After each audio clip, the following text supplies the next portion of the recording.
Hello everybody and welcome back to the Blockade TCG, and today we are going to be doing a deck profile of my first place undefeated Black Luffy deck. So this is the new Black Luffy card that came out with Starter Deck 8, and it is an amazing card. I originally, in the very first video you guys watched, I did a Smoker deck, and the Smoker deck was fun. I enjoyed it a lot. I finished third place in my store championships. But I decided to give this Black Luffy deck a shot when it came out, and I am very pleased and happy with the end result, especially since I got my very first win at my local tournaments and finished first with an undefeated streak of 4.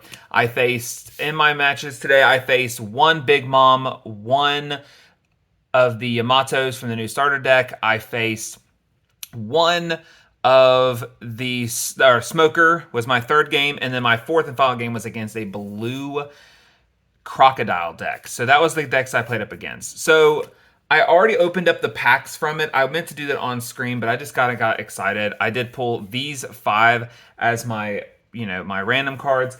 And the other card I pulled is currently in the binder in a different room, but it was the winner card of the Jewelry Bonnie.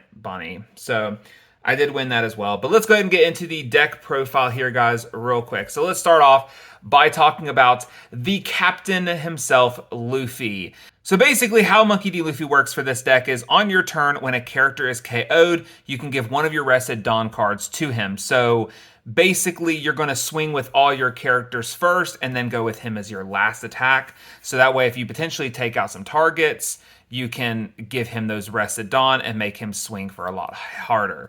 So that's how he works. So unlike Smoker, which if you guys saw my other video, I kind of explained him a little bit. But Smoker, you have to use one Dawn to use his ability. You have to have a character that's 0, and then he can become basically 7,000, which is nice. But you have to have something down to 0 versus this, you just have to destroy something. And if they block, that's technically a KO, and you can give him the rested Dawn. So I like this a little bit better than Smoker, but I do like Smokers too. So I'm enjoying it. I'm very enjoying this playstyle. So let's go ahead and get through the deck profile here. So let's start off with the very beginning. Let's talk about the blockers of the deck. So first of all, we are running 4 of the Borsalino blockers. This is a must play if you're going to play any black deck, in my honest opinion. He is a 5k on your turn, 6k on your opponent's turn blocker, and he cannot be KO'd by effects. So basically, any card that says KO a card by effect, he's just untouchable for. I did get the only time that he really got phased during battle. It wasn't even battle. My opponent during the crocodile fight basically sent him back to my deck at the bottom of my deck, so there was nothing I could do to stop it. But this came in clutch almost every game that I could just block and then use a 2k counter to keep him alive and just keep going. I mean, it was just ridiculous what I was able to do with him. He is the best blocker in the black deck, and you must run 4 of him no matter what. Then our next character we play is 4 of the Fukurus. This is a must play for the deck as well, because, and I'll say this because he is a 3k blocker with he's a 3k blocker with a cost of 3. So he's 1 less cost for Borsalino, and he is a blocker as well, and it's 1 less cost to play him, and he has similar effect. He cannot be KO'd by card effects. So having a bunch of these guys out is just nice. These stay alive longer because they're 6k blockers, but this is still nice to have this no effect thing, because if you have a bunch of them, there's just nothing they can do. So I like having those 4 as well. And then currently I'm running 3 of the new Vivi 3-drop blockers. Now, this is obviously not going to survive a block. You're not going to add stuff to it to keep it alive. But what makes this blocker so important is this trigger here that allows you to play this card. I don't know how many games today that I basically took a life and it was her, and I was able to just play her right out. And that gave me a blocker right there. And that is so important. I think this came in clutch several times in my games, especially when both my Borsalino and Fukuru got sent back to my deck at one point during my final game. and I was able to take 2 life and bam, 2 blockers right there. And that was just such a clutch moment. So definitely think this is awesome. I might run even a 4th blocker and take something out for this 4th blocker. I'm not sure yet, but I just love that trigger to be able to play it. So that is the blockers. That in total, if you kept count, is 11 blockers, which is a very nice balance for the deck. Then next, we're going to talk about our 2K counters. So first up, we're going to run for Tashigi. So she is a 2K counter. So that's on my turn. I can have this easy, 2K keeps most of my attacks alive. I can do a couple of them to keep big attacks coming through. And of course, if I want to on my main phase, if I play this card, I can rest it to give up to up to 1 of my opponent's characters -2. So rarely do I use her for that ability. I'm not going to waste a 2K counter from my hand to just play on the field just to -2 from something. I'm really just going to keep this in hand to keep my survivability going. Pretty much that's how all of my 2K counters in my hands are going to play, but not all of them. Some of them I will play differently depending on what's going on in the game. So my next 2K counters are going to be the Suru's. She is 0, and she is a 1-drop 2K counter. I did play this once to take out a Big Mom because I was able to play this first and drop down some stuff, and then I was able to do a little bit of decreasing using some abilities. So I did use her one time to play, but rarely am I going to play this at all. This is going to stay in hand for the 2K counter. Again, rarely am I going to play that on field. Then my last 4 is the 2K counter of Khalifa. So you do have the ability to use her effect to play her, draw 2 cards, trash 2 cards, and then you can get 20 of your opponent's characters -2 costs. That's at a what if situation. If you have a really crappy hand, you want to take a shot at 2 more hand cards, by all means go for it. You can also, use her to take 2 more off if you want to. I'm going to be straightforward. These 12 cards are typically in hand and no other reason for them except for just to toss them for blocking during damage, because I'm going to try to keep myself alive and take as least amount of damage as possible throughout the entire game using blockers and using my 2K counters.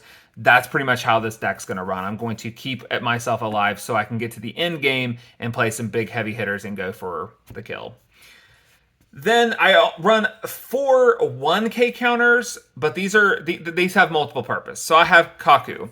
Kaku is a multi-purpose card. He's not just meant to be the only purpose of the 1K counter. He is actually pretty good. 5 drop, so that's 3rd turn basically for me. He's 6K, so that's a good balance of attack that I can use. But his ability is what I like having him for the most. Now I do keep him in hand a lot, and I use him only when I need to. And what I like about him though is I can play him. I can take 2 cards with CP9 or CP, sorry, on. Or is it? Yeah, it's just CP. CP on them, which that's the Fukurus, that's the Khalifas, that's several cards in the deck. So I'm gonna be tossing some of those cards to block with. Maybe even toss one of him to block with. But then if I can return 2 of them to the bottom of my deck, I can then KO up to one of my opponent's characters with a cost of 3. It's very nice to have that. I used it a couple times today for that ability. Did have him mostly in my hand for a what-if scenario, but for the most part, I did use him a good bit for that effect. So that's the only 1K counter difference based on that. Then the rest of these are no counters, and they are just the bulk of the rest of the deck. So first off, let's start with the 2 10-drop Koozens. These are important to my deck because of their ability, and running 2 of them is enough. 4 would be overkill and just not effective. I also today got my very first alt art Koozen, which I was very happy about. And so what this is, he is going to be a heavy use. If you're going to play him, you're going to be playing him and only him. But when you do so on play, you can KO one of your opponent's characters with a cost of 0, and every turn you can -5 from all of your opponent's characters. So this happens simultaneously. So when you play him, everything gets -5, and then you KO a 0. This clutch. Getting this can kill pretty much anything unless you're going up against Smoker and they're using these or Borsalinos, then different story. But this helps so much, being able to just pop on the field, destroy stuff. and you can combo him with other cards to make it pretty good as well. And then once he's on the turn, every one of your turns -5 on everything, which is very amazing to have that happen. Which is this right here plus our next card, Shanks, is the combo that I love the most. And I will also say, to add on to that, the 2 8-drop E-shows. So this right here is my favorite combo of cards. These are the ones that I'm wanting to get to and get down to use the strategy. So Isho has the first ability on play. If my opponent has 6 cards in their hands, I can trash 2. That is something that most opponents are going to be aware of. If you're playing black, they're going to kind of keep relatively understanding that they need to keep less than 6 cards out in their hand. And so if so, that happens. If not, it's whatever. Because once he's on the field, next turn, I'm going to put 1 Dawn on him, and I can then -3 from everything. So decks with smaller cost characters is going to hit that hard. And then let's say I have him on the field and I put 1 Dawn on him, and I'm -3 from everything. And then I already have him on the field and -5 from everything. I can pretty much make all 8 and 9 drops basically 0 to 1. And then Shanks, on play, he KOs all characters with 1 or less by trashing 1 card from my hand. So this right here is the combo that won me today's game. Final game for the winning match. I had Isha on the field. My opponent had all 3 and 4s on the field. I made everything 0 and 1, popped him on the field, and just obliterated everything.